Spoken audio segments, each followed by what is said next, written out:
إلى الخيرات وشوارق الأنوار في الصلاة على النبي المختار صلى الله عليه وآله وسلم.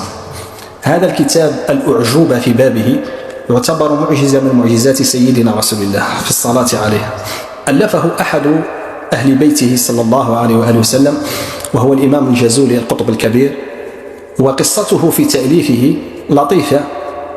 أنه ذات مرة وهو من العلماء ومن السالكين طريق التصوف، ولكن لم يكن بذاك المكان في القطبية ولا في الرتبة، كان في فلاة وأراد أن يتوضأ ووقف بجنب بئر فلم يجد دلوا ليدلو به الماء، بقي يبحث فرأته فتاة صغيرة ترعى الغنم راعية، فجاءته قالت له: يا سيدي عم ما تفعل؟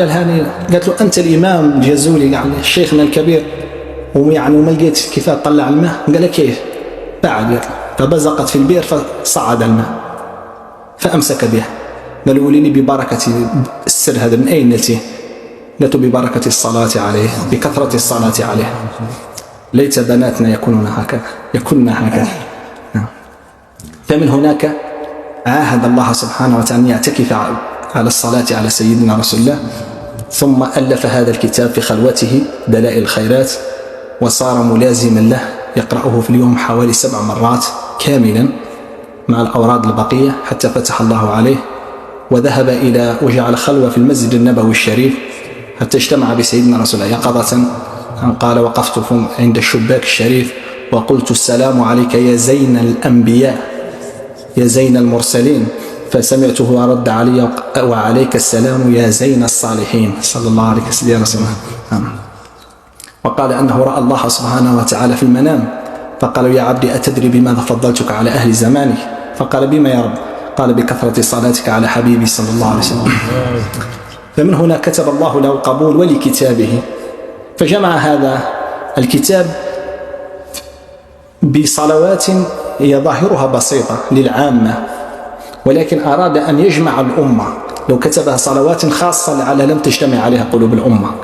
بدأها بالصلوات النبوية الواردة، ثم بصلوات سادتنا الصحابة، ثم ببعض الصلوات من هنا وهناك ألفها هو، ومرات يدخل بعض صلوات العارفين ويمزجها بكلمات بسيطة، فجاء هذا الكتاب مرتب هكذا. قسمه على الأيام، بدأه بالاثنين وختمه بالاثنين لبركة الاثنين. وكيفية قراءته أن تبدأ بأسمائه صلى الله عليه وسلم، وهناك من يبدأ بأسماء الله الحسنى، ثم أسماء سيدنا رسول الله، ثم المفتاح وهو اللهم إني نويت بالصلاة على حبيبك صلى الله عليه وسلم، مفتاح البداية، ثم يبدأ بورد الاثنين مباشرة. الأول ذاك كل في فضائل الصلاة على سيدنا رسول الله مش ورد ولكنها مقدمة فقط. أول ورد يبدأ يوم الاثنين وآخره يوم الاثنين مرتين، يعني تبدأه في مساء الاثنين وتختمه صباح الاثنين.